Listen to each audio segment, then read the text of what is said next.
Mga kababayan, ito na yata ang gobyernong pinakahinabla. The most sued government in the history of the Philippines. Yung grupo ni Justice Antonio Carpio, hinabla din namin si Speaker Romualdez. Di ba, naman damo, sinabla ng P3PWD. Dahil yung representative namin, na ayon sa order ng Supreme Court, ay magpalit lang kami ng nominee. Hindi na ako. Ay ginawa naman namin, pinoclaim naman ng COMELEC at nag-oath sa isang RTC judge.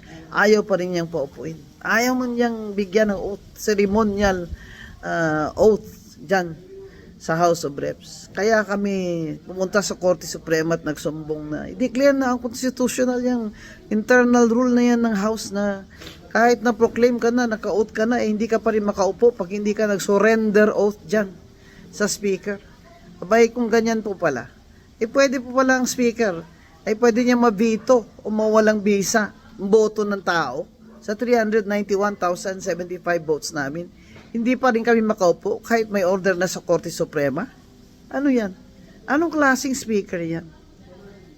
Talagang obvious na po yan, na yan ay paghihiganti. Itong mga Marcos ay mapaghiganti o vindictive. At itong si Speaker Romualdez ay kasama po dyan bilang pinsan niya. She is part of the Marcos dynasty. Kaya ganyan po.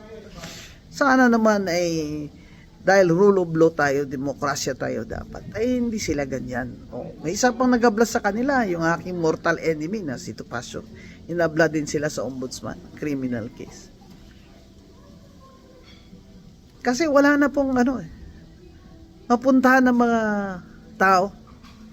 Wala na po dahil ang hawak nila sa kapangyarihan ay hawak na sa leeg. Hindi man tayo na martial law. Malapit na po tayo, parang ganun. Ito pa, meron pa silang House Committee sa House of Reps. Siyempre, utos din yan ng Speaker. Na lahat ng mga pro-Duterte na mga vloggers ay narco-vloggers daw.